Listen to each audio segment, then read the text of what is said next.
Hello, this is Ted Murmagos, Division Director at the Division of Child Support Services. This is our monthly Facebook Live event to talk a little bit about the child support program here in the state of Delaware. I'd like to first start off by wishing everyone a happy New Year's. And if you're like me, I'm sure you're happy to see 2020 behind us. I'm really looking forward to talking to you today about some of the things that are happening at the child support program. And I'm hoping that if you're listening to this event, that you will send us questions that you may have about child support here in the state of Delaware. I wanted to talk a little bit first about some of the things we have going on here at the Child Support Office. And, this is something that is really important to us because we've been really trying to make a concerted effort over the last couple years with our Delaware Fatherhood Program to work with non-custodial parents and custodial parents for that matter who are looking for employment opportunities. And as you certainly can probably understand, there's no better time than right now to try and find employment opportunities here in the state of Delaware. But our fatherhood program here at the child support offices in all 3 offices statewide is working hard to find employment opportunities for custodial parents and non-custodial parents. So if you're someone that is unemployed right now or is underemployed and want to find better employment opportunities here in the state of Delaware, we encourage you to contact our child support office and ask to speak to the child support specialist that oversees the Delaware Fatherhood Program. So our customer service telephone number is area code 302-577-7171. And just tell the child support specialist that you speak to that you want to get a referral to the Delaware Fatherhood Program, and we can help provide you with information about employment opportunities. There are employers in the state of Delaware who are hiring.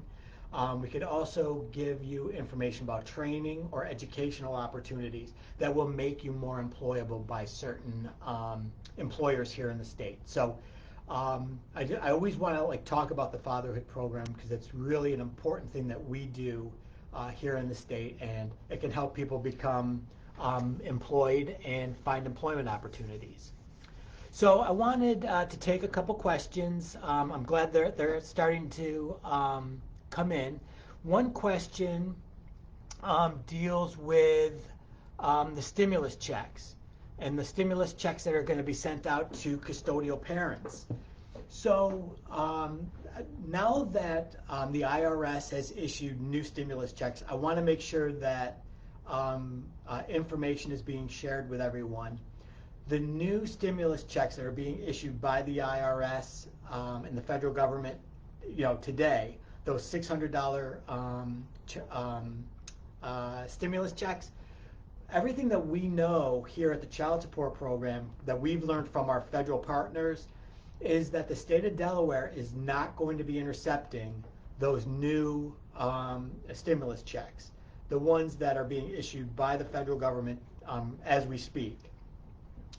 Stimulus checks that were issued beginning in March of 2020, we have started to, and custodial parents should be starting to see those payments, whether they're in a direct deposit from the child support office or through the Relia card that we work with U.S. Bank with issuing those payments. Those stimulus checks from early in March of 2020, April, May, those stimulus checks, we are finally releasing those payments and should have been released that last week of December. So if you have not seen, if you believe that those early stimulus checks were sent to the child support office and you're not seeing those payments in either your direct deposit or your U.S. bank issued Relia card. And the next week or so, I would then call the child support office and we'll take a closer look at your child support account. But those newly stimulus checks coming out of the federal government as we speak, everything I know from dealing with our Federal Office of Child Support Enforcement is that they should not be sending those payments to us directly, and non-custodial parents should be receiving those stimulus payments directly from the IRS like everyone else is. So the next question, there's a question here, or it's a statement. I'm just going to read it as it is, and maybe the person can rewrite more information. But it says, since COVID-19, I receive a small amount. I'm not quite sure what that person is asking. So if they want to maybe add on a little bit more, send us a new message with more information, I certainly would try to answer that question. The next question is, will we be getting the non-custodial parent stimulus if they owe back arrears, of $60,000, which I don't get a dime on? So I think I've talked a little bit about that already, that the newly issued stimulus payments from the IRS, we don't believe we're going to be intercepting those payments from non-custodial parents. And then there's a question here about why didn't I get any of the last stimulus check from my ex? In that situation, I'm encouraging you to contact the Child Support Office at 577-7171 and speak to a child support specialist. You know, there are certain situations where non-custodial parents didn't receive a stimulus check back in April or March of 2020, and that may be the situation for your non-custodial parent, the non-custodial parent on your case. If they didn't file taxes in 2018 or 2019, they may not have gotten that stimulus check. So, or the IRS, I think, made some ways for people to apply for the stimulus check. They may not have filed their taxes in 18 or 19 and may not have taken advantage of that situation that the IRS was giving people who didn't file taxes but wanted that stimulus check to fill out a form and to actually get it. So, so my suggestion would be, if you didn't get the first stimulus check through the child support program, you can certainly call us and we can double check and verify that we didn't receive a payment. But the non-custodial parent may not have taken advantage of that opportunity to receive a stimulus check. That's something that the IRS would have to resolve. So let's see. The next question is, how can the Child Support Office help the process of finding a non-custodial parent if they live in Pennsylvania?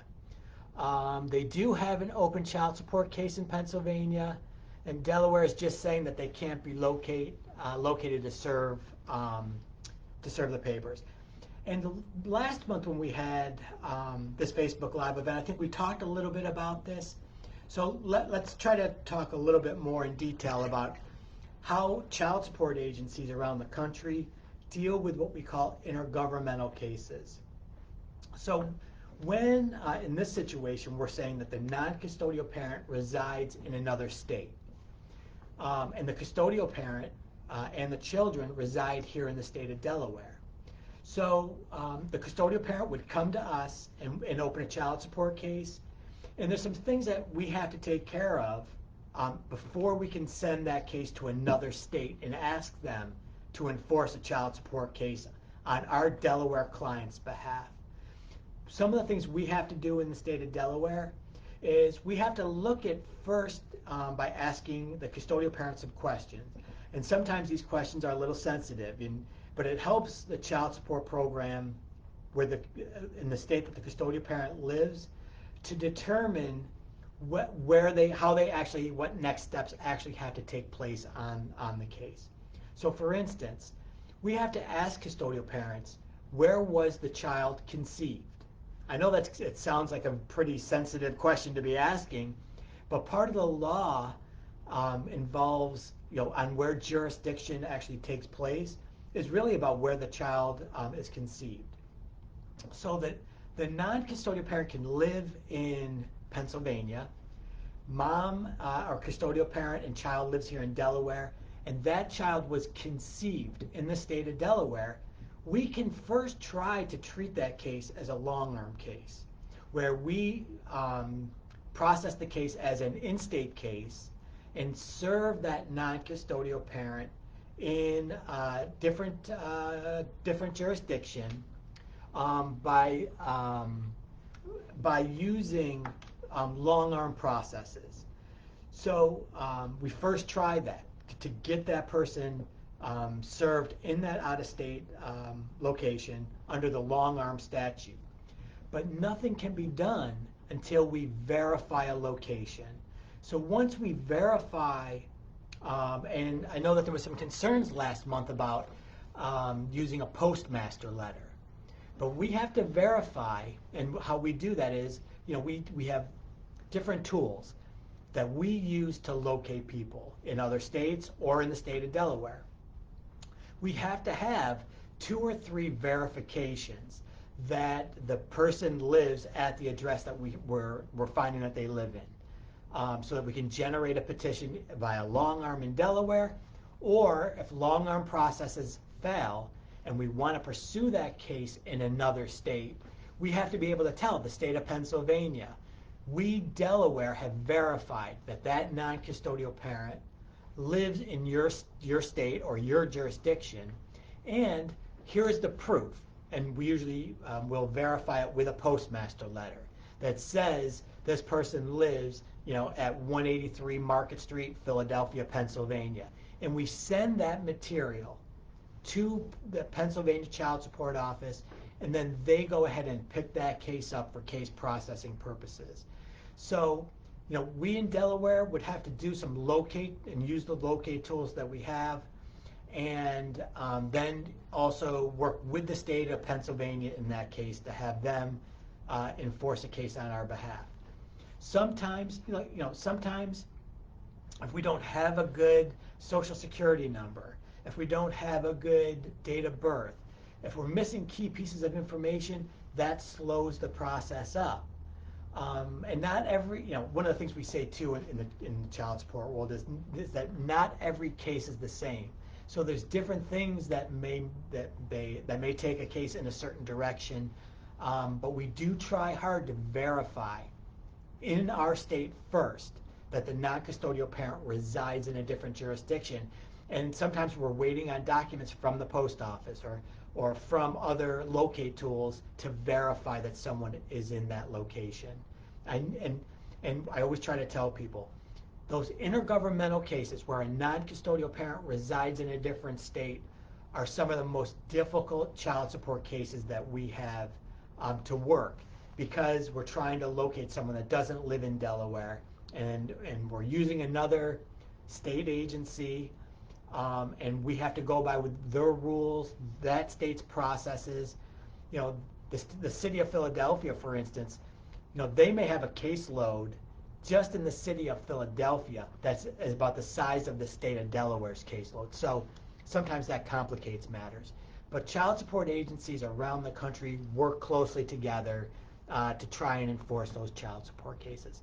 So, one of the things that I always like to tell people is, we know here at Child Support that it's hard to get a hold of your worker sometimes.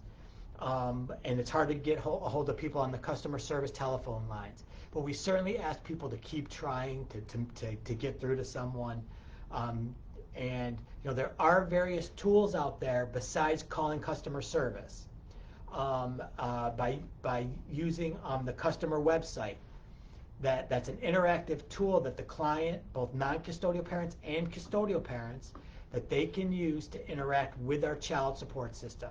I'm always encouraging people to go to our child support website and look up information about our customer website, and it'll give you step-by-step instructions. And also on our Facebook page, we have a very good how-to video on how to create a username and password for our customer website. I always try to talk about that tool because we're trying to get people to use that tool, because if you need an account statement, you can print that account statement from our customer website, and it's a very good interactive tool for clients to use if they want information and they don't want to have to call our customer service unit. I want to try and also remember to talk to you about our offices, because our offices are by appointment only because of the pandemic, and it's important to make that appointment by calling our customer service unit at 302-577-7171. Once the pandemic is over, the first thing I want to try and do is to get these doors open to our child support offices in all 3 counties, so that you can come in and meet with a child support specialist when necessary. Okay, so the next question is about the stimulus checks again, and why aren't they being intercepted? That's really a question that I'd like to be able to answer, but it was a decision made by the IRS, probably in consultation with the Federal Office of Child Support Enforcement.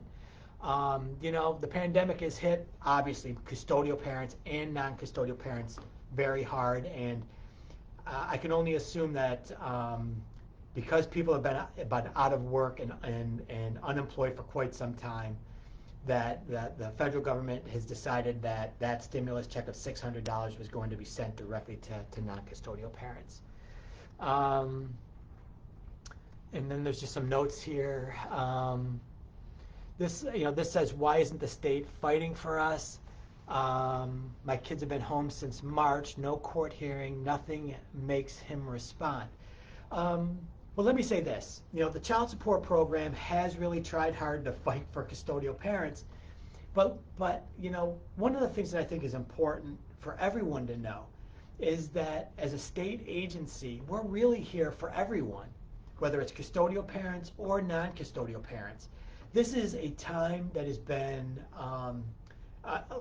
so unusual, not faced by any of us, and I think that non-custodial parents have been hit just as hard as custodial parents when it comes to employment opportunities, loss of employment. We certainly want to encourage non-custodial parents to contact the child support office, and I do think we're fighting for all, custodial parents and non-custodial parents. And when we talk, about trying to help non-custodial parents, it's for the benefit of custodial parents and the children, and really about getting child support in the doors.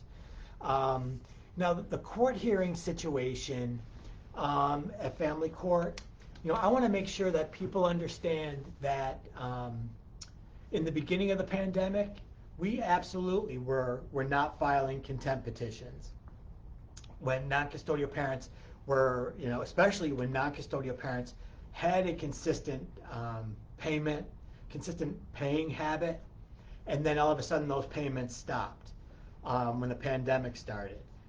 We certainly, and I think that was kind of a joint decision between our office, the Department of Justice, because it was at no fault of the non-custodial parent.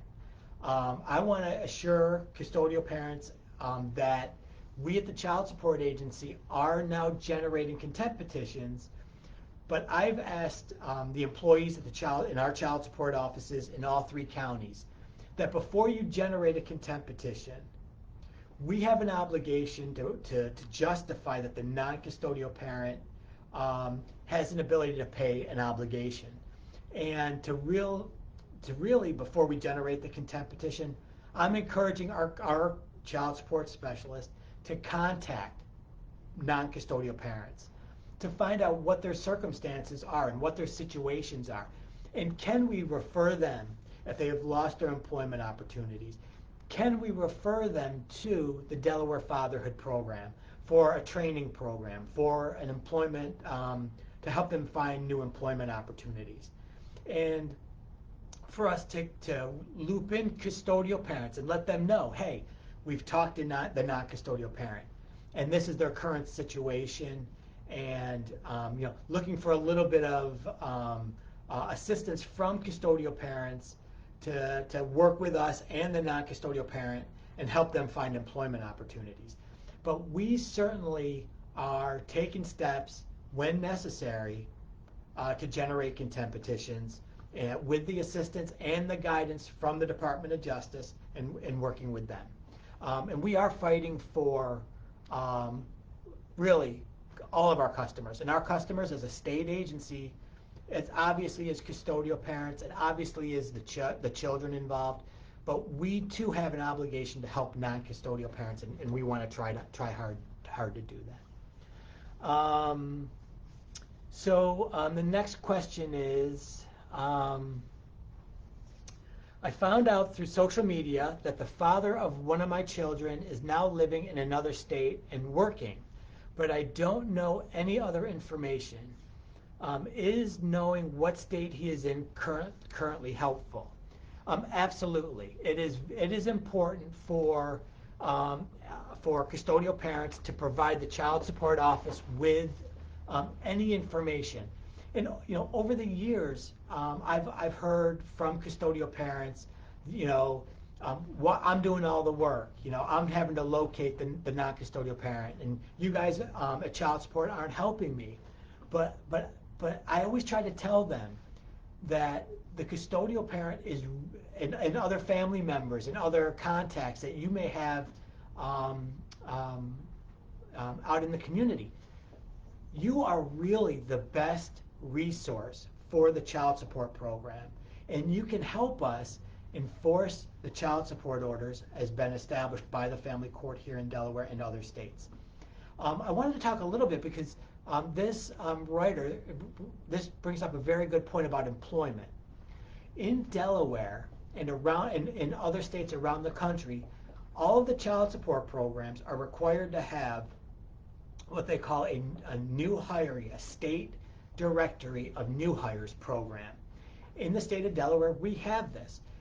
Any employer in the state of Delaware who hires someone new is required by Delaware law to report to the child support office that they've hired this person, and that they are to provide us with that person's name, date of birth, social security number, and we upload that information into the child support system here in Delaware, and we send that information to what they call the National Directory of New Hires. And that information is shared with child support agencies around the country. And so we, through our State Directory of New Hire, can tell a child support agency in the state of California, hey, that their non-custodial parent works here in Delaware, and that would allow them to send that employer in Delaware a order of income withholding. Just as if a non-custodial parent is working in the state of California, they do the same thing. There's a State Directory of New Hire, and they report, that employer in California reports to the California State Directory of New Hires, and they would share that information with child support agencies around the country. So, specifically to your question, if you have information about the non-custodial parent living and working in another state, you should absolutely contact the child support office, because it is important to know what state they live in. In Delaware, I'm interested to know a little bit more information about her particular non-custodial parent's employment, because in Delaware, when we receive information from the State Directory of New Hire or from the National Directory of New Hire, that information is downloaded right in our child support system, and our system will automatically send an order of income withholding to that employer without any human intervention. So I'd be interested in knowing if a little bit more about that particular situation, and would encourage her to contact our customer service unit and find out a little bit more about, hey, he lives in the state of Wyoming, and have you received information from the National Directory of New Hires that he's got an employer in the state of Wyoming, and see about if we can look into our system to see, did we order an income withholding order? And I think she would have received a notice if we did. So I'd be interested to know a little bit more, but I encourage you to call our customer service unit or sign up for our customer website. That's where you would create a username and password, and you can provide us information directly through the customer website to your child support worker. Information about how to get to our customer website, and so you can create that username and password, is on our website, the Delaware Division of Child Support website. And there's a how-to video, how to create that username and password on our Facebook page under the videos. It's very good. I encourage everybody to check that out, okay? Let's see here. There's a question here about why didn't I receive the whole stimulus check? And now I'm just going to go under the assumption that we're talking about that first stimulus check. There's a couple reasons.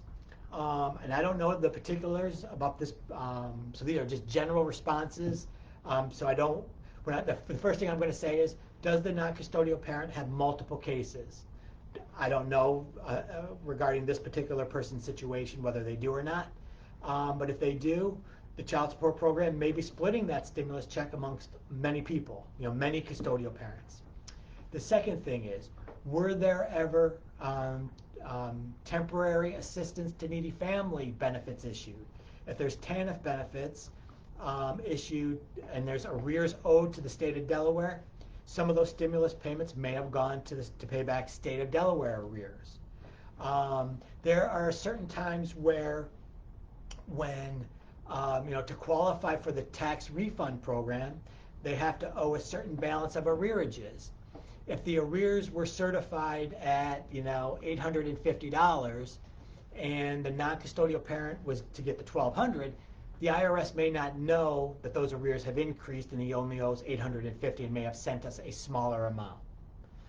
So there's a few things that could affect what we received from the IRS, and there's a few situations that you may have not received the whole amount, and depending on what is owed to other people, or if there's arrears owed to the state of Delaware.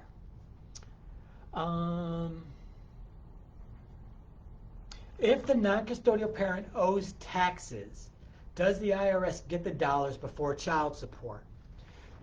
As it related to the March stimulus checks, no. The IRS, if you owed any monies to the IRS, if you'd owed any monies to student loans that a non-custodial parent may have defaulted on, those were eliminated from being attached to those stimulus checks. Only child support arrears was left in place. So if the non-custodial parent, say, owed money to the IRS for unpaid taxes, the IRS did not intercept it. If the non-custodial parent owed student loan debt, the student loan debt was not recovered from that stimulus check, only child support. Now, under our normal tax refund, IRS tax refund program, if he owes back taxes, the IRS will intercept that to pay back taxes that are owed before sending it to child support, but I believe child support is second after unpaid IRS taxes. That's under the normal tax refund program. Let's see here. So waiting this check, we did. So waiting this check we just got isn't going to be intercepted. That is correct. They didn't. As far as I know, they are not intercepting the most current stimulus payments that were received. Why are we getting their payments if they are behind in child support? Why are we getting their payments if they are behind in child support? We got their last. I'm not quite sure I understand that, but I think I've covered the stimulus payment situation covered. But I'm encouraging people, if you have a question about the stimulus check from March, or you can certainly contact our customer service unit number, and I'm going to give you that number again, the 302-577-7171 number. one of the other things I always try to tell people is this. There's obviously an increase in telephone calls coming to our customer service unit. If you're on hold longer than 25 minutes, I'm encouraging people to hang up and recall the child support office, because you should not be on hold longer than 25 minutes. And we monitor the telephone calls coming into the child support office. So if we see that the calls are backing up, people are on hold for an extensive periods of time, we're adding people to the telephone lines to try and decrease the amount of time people are waiting on hold. We certainly apologize, and we know that it's frustrating. We all, even myself, when I'm calling places and I'm on hold, I get frustrated, but we just ask for your patience. And like I said, if you're on hold longer than 25 minutes, 25 minutes, I would hang up and call back in, because we really do try to increase the number of child support specialists being able to take that call, to make sure that people aren't on hold for an extensive period of time.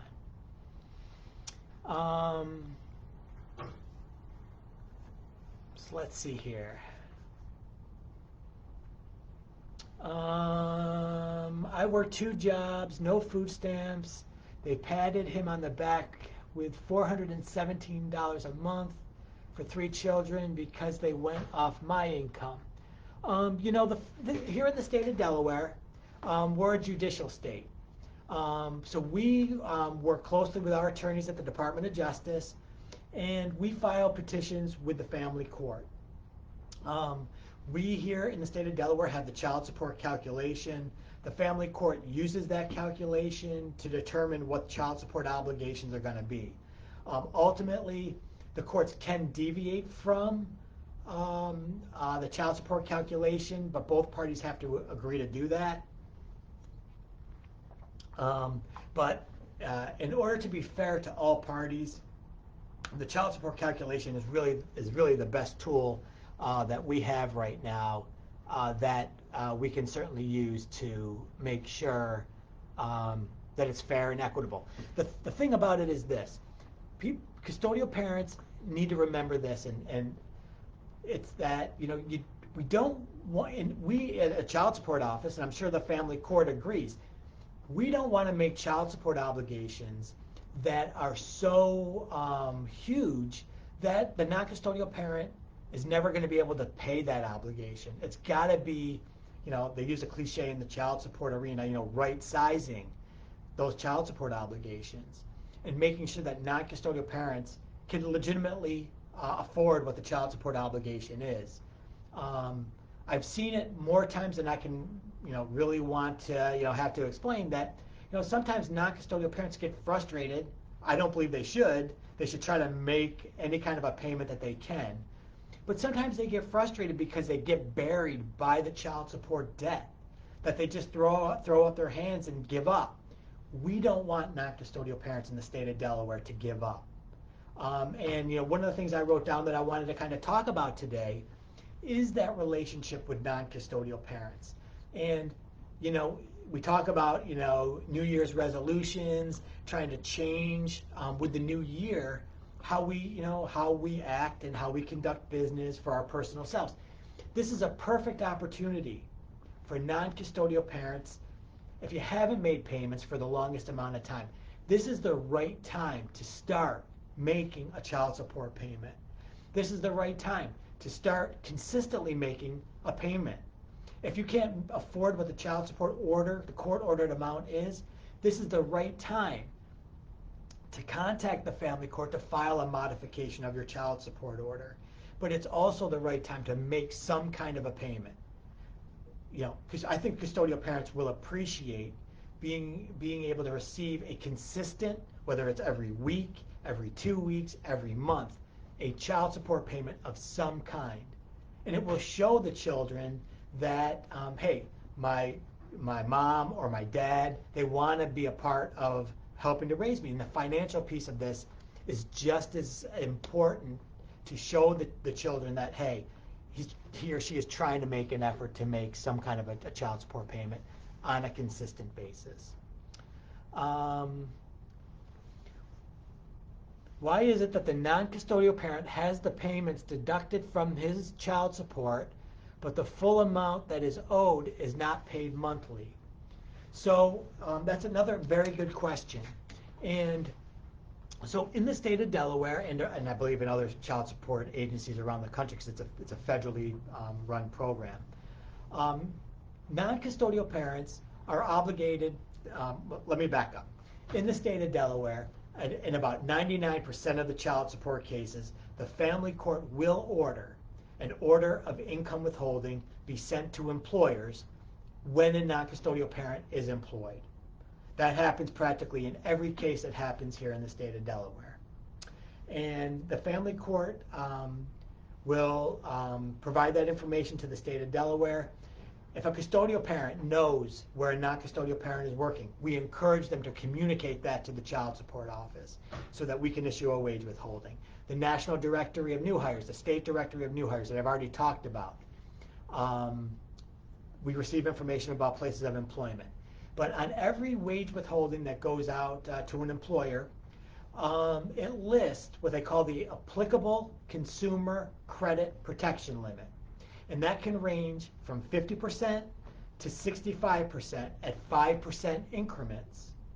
And depending on what the non-custodial parent has in relation to other obligations, whether he or she has multiple child support cases, or whether he or she is supporting another family now, the courts will determine what that correct applicable consumer credit protection limit will be. And when the non-custodial parent's employer will look at his or her wages for that pay period, if the non-custodial parent, the non-custodial parent has a right to some percentage of his income when he cannot cover the full child support obligation. So the employers in the state of Delaware, they are, let me go off on a little bit of a tangent. Employers in the state of Delaware and around the country are big partners to the child support program because they have an obligation to make sure they're sending those child support payments to the child support office in the correct amount. And it's either paying what the courts have ordered per pay period, and when the non-custodial parent does not make that much in that pay period, to determine what the correct percentage of the child support payment needs to be sent to the child support office. So we work closely with employers to make sure they understand the percentage process and when to send in the correct amount, the full amount, or whether to make a deduction in a lesser amount based on what the obligation, the correct applicable consumer credit protection limit is. And then, there's, like I said earlier, I don't know specifics about this person's case, but if the non-custodial parent has other obligations, multiple child support cases, we're obligated to make sure each of the cases is receiving the correct amount based on certain distribution rules. So, depending on that particular situation, it's, there's a whole, quite a few things that are potentially happening, and I hope I was able to answer that particular question. So another question we have is, why did DCSS hold a payment for 2 years that was just released to me? This response, the response that they got from us is, I don't know. And unfortunately, I don't know either, because that's something we're definitely not supposed to be doing. I'm wondering, could it be an address issue? Could it be where we send out checks or payments to a direct deposit bank account that was closed and the money got returned to us? So there could have been some locate situations involved. One of the things that we're also, we do from time to time is not only are we trying to locate non-custodial parents, but we're sometimes locating custodial parents to try and find where we should be sending payments to. That's why it's always so important, especially in the age of automation, where you get that first, you get the U.S. Bank Relia card, and you just keep getting payments over the years to that Relia card, and you don't update, and you may move 2 or 3 times, and you don't update the child support office. It's always important to keep the child support agency up to date on your both custodial and non-custodial parents on mailing addresses. I really appreciate these questions because I have a list of things that I want to talk about with the public, but these questions get us talking about things that are really important to both custodial and non-custodial parents. But it's always important for custodial parents to keep us up to date on their employment situation, on their mailing address, and if that changes, we need to know. But I'm certainly a little confused. Two years for us to be holding a payment is absolutely not something we want to do. I'm hoping it doesn't happen and hasn't happened since that payment, and that if it was an address issue, that we've corrected that and you're starting to get regular payments from us. My son's father quit his job just so he won't have to pay. He does odd side jobs and eBays and doesn't claim any for taxes. So this is a situation, I think I talked about this last month too. People who work under the table, they are the hardest, not only when we talk about intergovernmental cases, but people who work under the table or work in what they call the gig community, eBay, Uber drivers, Lyft drivers, selling things online. Those are the hardest cases for us as a child support agency to enforce. People who are self-contractors, that's another thing, that we really encourage those non-custodial parents to treat themselves not only as the employee, but as the employer, and to make those payments on a regular basis. In this person's situation, the non-custodial parents working on eBay and not making those payments, those are the types of situations where I say, there's really limited tools in our toolbox, and one of the things that we have to do, in those situations, is generate that contempt petition with the family court and have the family court, along with our Department of Justice, intervene and have the non-custodial parent in family court testifying on the record as to what they're doing for income. So in that situation, I would encourage contact our child support office and let's have a conversation about next steps. One of the things that I want to talk about too, when we talk about contempt petitions, in Delaware, there's what they call capiases. In family court, they can issue a capias for a non-custodial parent who doesn't show for a court hearing. That capias is a bench warrant for that non-custodial parent's arrest. Couple things. If we do a contempt petition and the non-custodial parent doesn't show up to that court hearing, that contempt petition is still open before the family court. So if he continues or she continues not to pay, custodial parents will want us to generate a contempt petition. But we can't generate a new contempt petition when that previous contempt petition is still open. So we often have to say to custodial parents, we can't generate a new contempt petition until that non-custodial parent turns themselves in to family court. Now the message that I have for non-custodial parents, if you have a capias at family court, I'm encouraging you to turn yourself in to family court. And I will tell you this, 9 times out of 10, 8 times out of 10, the courts will not incarcerate you, but they will ask you for an on-the-spot lump sum payment, and they will reschedule you to come back to family court for that contempt petition that occurred. So I'm encouraging non-custodial parents with a capias, turn yourself into family court, and you will resolve the issue, especially if you can go in and tell them you're ready to make a lump sum payment. I'm pretty confident they will not incarcerate you. And we at the Child Support Program, we may work, once the pandemic is over, on a special capias project with the family court to try and work with non-custodial parents to make a lump sum payment. We'll work with the family court, get that KPS canceled, and let's get people back on track to make payments.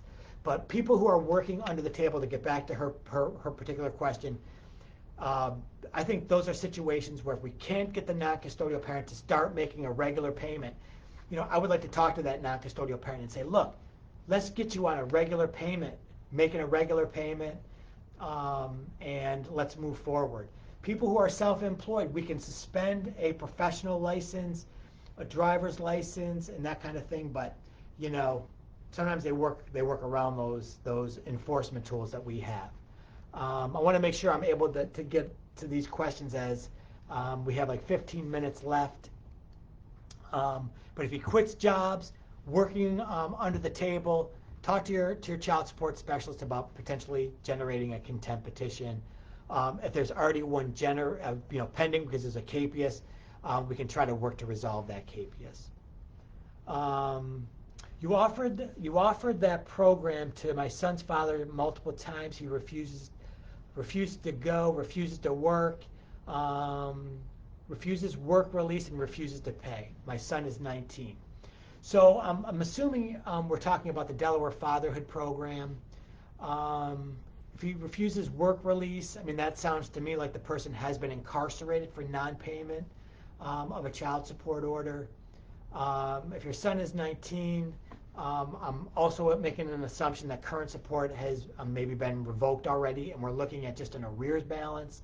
In the state of Delaware, a child emancipates and the current support would be revoked if the child turns 18 or if the child is still in high school. And this is obviously the youngest child on the case. If they turn 18, if the child is 18 and is still in high school, it would revoke. The current support would end on the graduation date. But ultimately, it's still in high school, and the youngest child turns 19, the current support obligation would end, and the child support office would continue to work on making sure that the arrears balance is paid in full.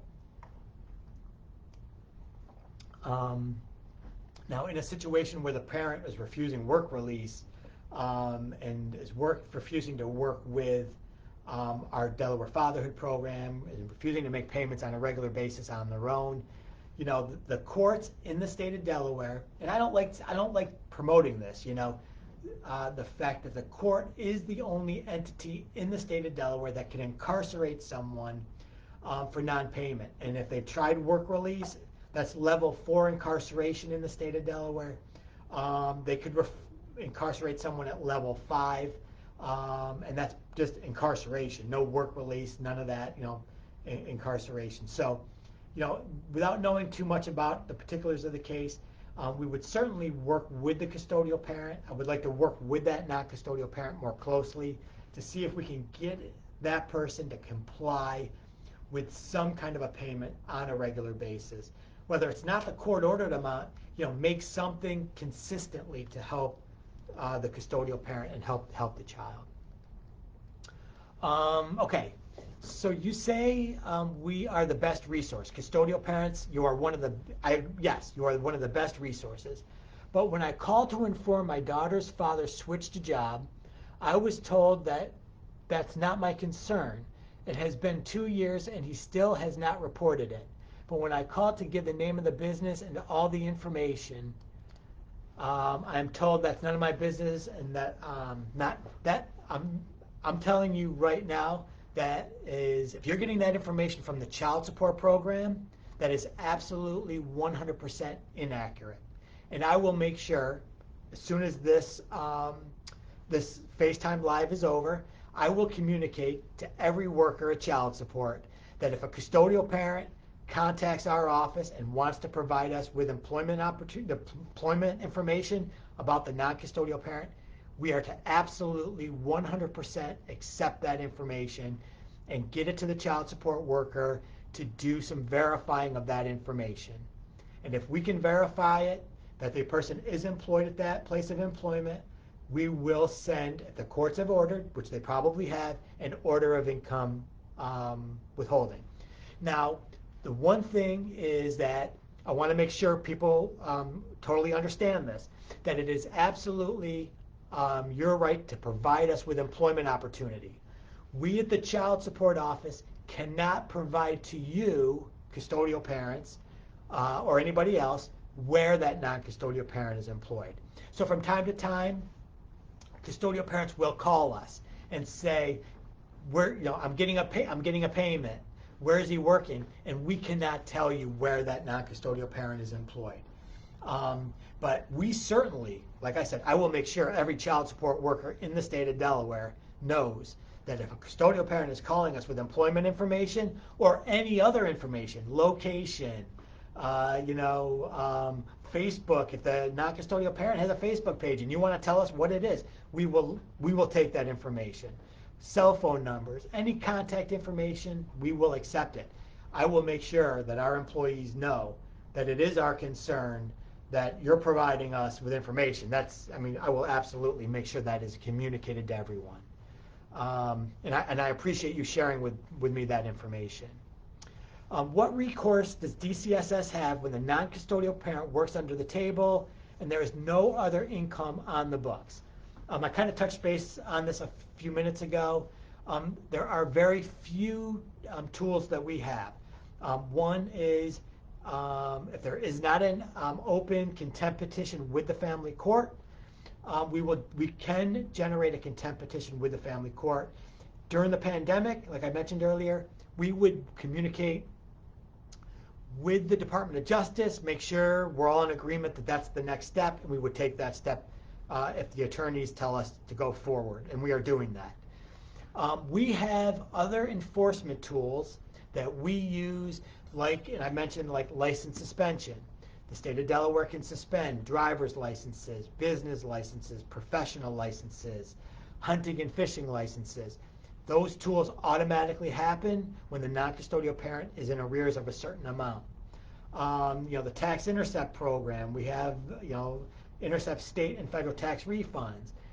We have credit bureau reporting.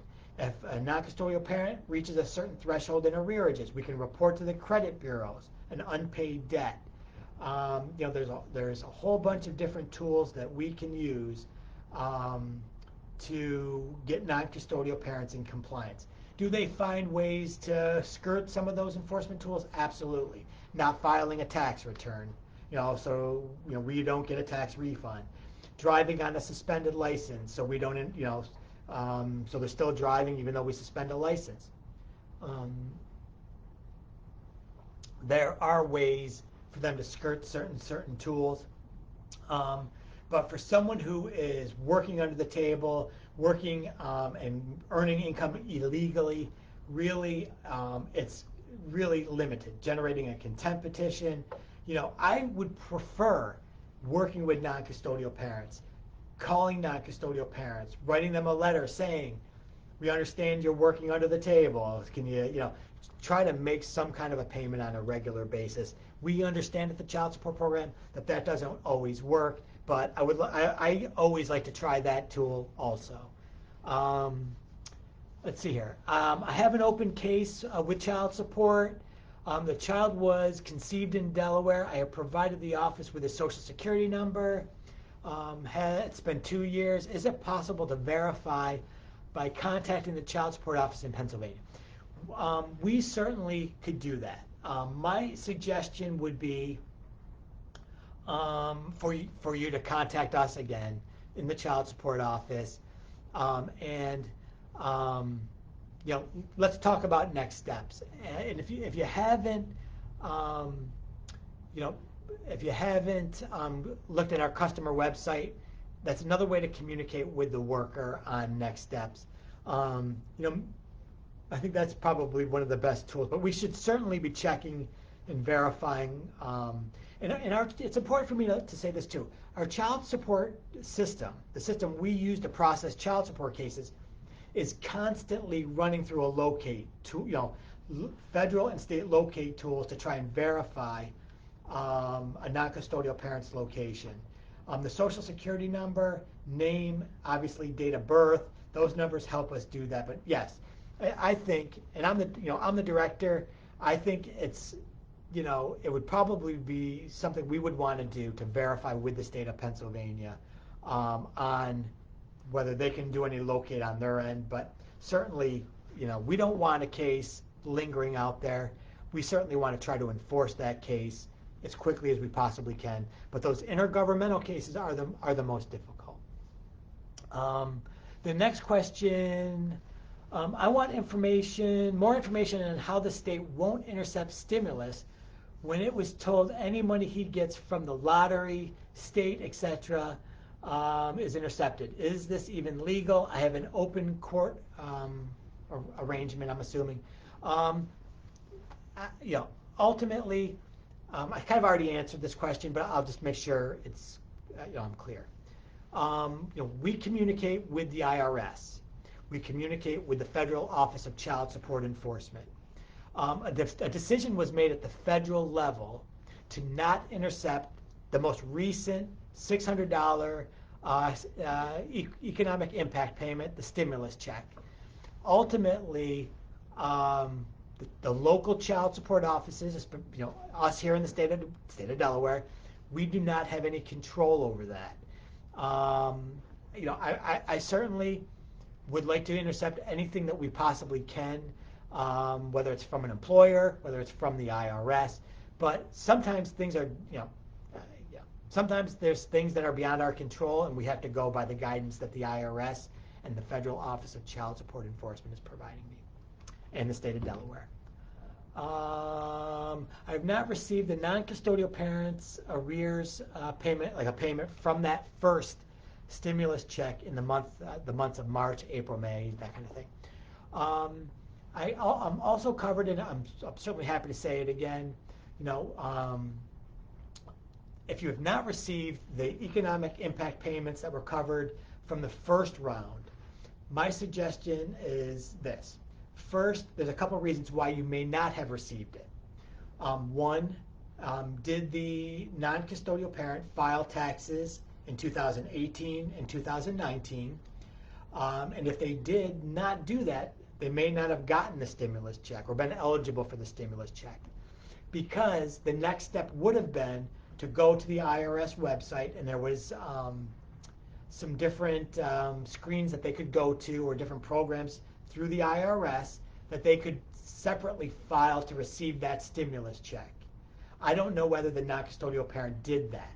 So if they didn't receive in 2018, or didn't file 2018, did not file a 2019 tax return, or did not apply for that stimulus check, they would not have gotten it. And in that turn, we would not have intercepted it if they owed arrearages of a certain amount. So my question, I guess, or my thing to say back to you is, you may want to check with the non-custodial parent. If you think that they did file an 18 or 19 tax return, or did apply separately to get that stimulus check, then contact our child support office, 302-577-7171, and talk a little bit more with the child support specialist about whether we've received it and there's something holding that payment up. Let's see here. We're coming short on time, but I want to make sure we touch base. The non-custodial parent. Let's see, more stimulus check questions. So, okay, this part of this question here is, and I think, our community relations officer also responded.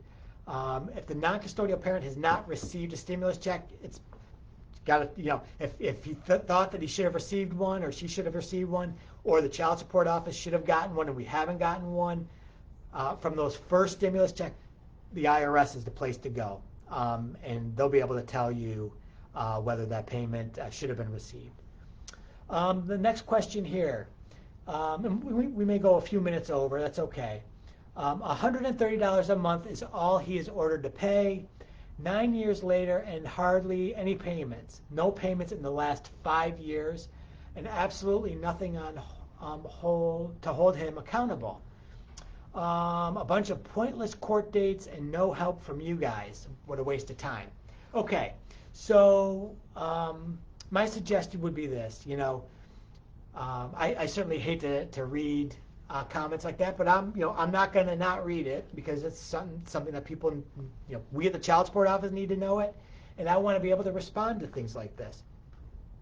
If you don't feel, there's a couple things happening here. One, there's some things with the family court, the $130 a month order.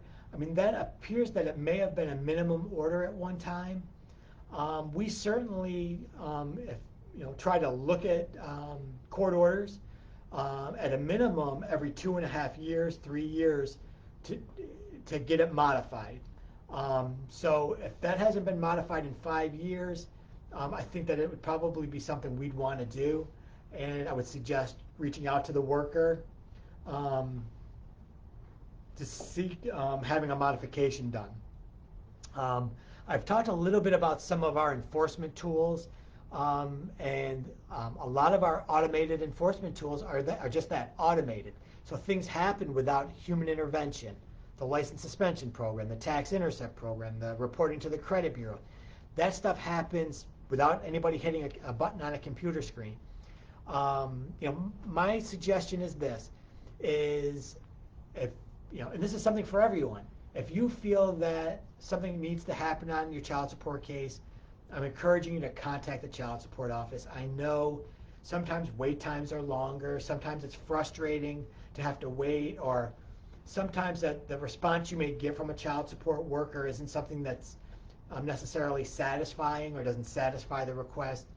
One of the things, and I say this, when I'm talking to the public, my philosophy is, and I try to encourage our child support specialists in all 3 counties, is to tell custodial parents, to tell non-custodial parents the facts. Tell them the truth. If we make a mistake, you need to know we make a mistake and how we're going to fix that mistake and move forward from that mistake. So we're not always perfect. We're not always doing taking the right steps. But I encourage our workers to be honest with non-custodial parents and custodial parents, and let's work forward from a particular situation. I certainly don't like reading comments like that because it's something that maybe we dropped the ball and we need to pick that ball up and start running with it again. So, and I know, custodial parents may say, all he keeps saying is to contact the Child Support Office. I would love to be able to work on all of these cases myself, but I certainly can't do that.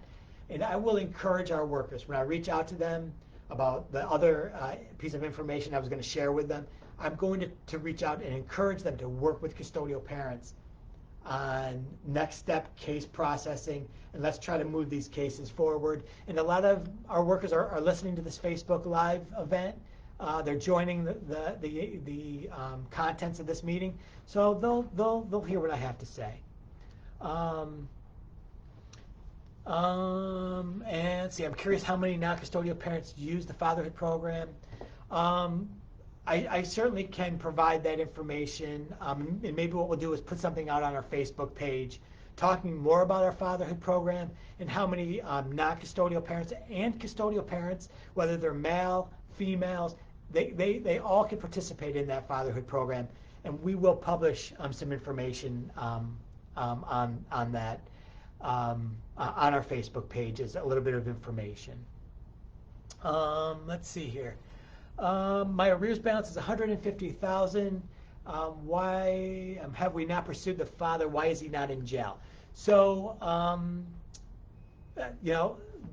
I'm certainly hoping that our enforcement tools are taking place, especially if someone owes $150,000 in arrears.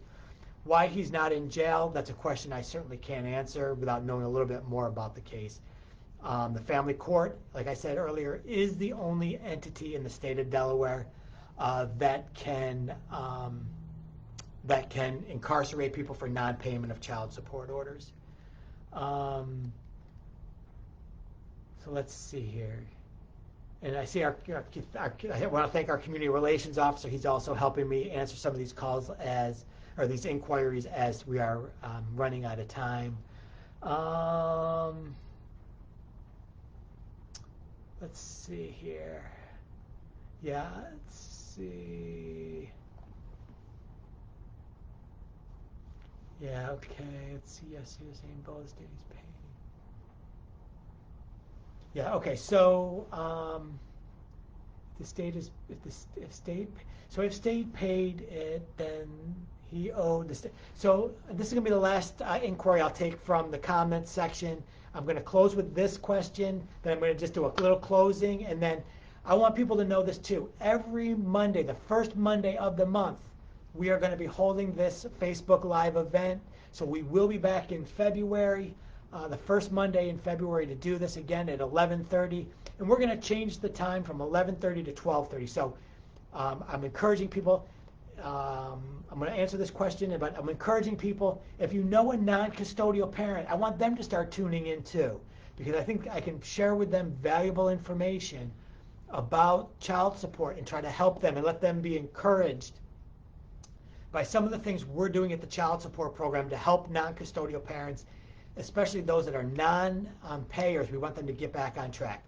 So if a non-custodial parent is paying back TANF arrears, if the custodial parent was ever on TANF in the state of Delaware, we have an obligation to collect from the non-custodial parent to pay back TANF arrears. So if we intercepted a stimulus check and there was TANF arrears owed, that payment was paid to the state of Delaware to pay back arrears owed to the state of Delaware. That is a federal distribution process that our child support system is programmed. When we receive a payment from the IRS, if TANF arrears for past public assistance payments are owed, we are obligated here at the Child Support Office to collect those payments to be applied towards those arrears owed to the state. I want to thank everyone for participating in this Facebook Live event. I want to encourage people to tune in next month. In February, we're going to do it again the first Monday of the month from 11:30 to 12:30. I want to wish everyone a happy new year. I want to remind people during the pandemic, remember to stay safe, wear your masks, wash your hands, watch your distance. We are all in this together, and we certainly appreciate you taking the time to tune into this Facebook Live event. Thank you again, and stay tuned to our Facebook page. We'll be providing some information soon on things that we couldn't answer today, and some information about our fatherhood program. Thank you again.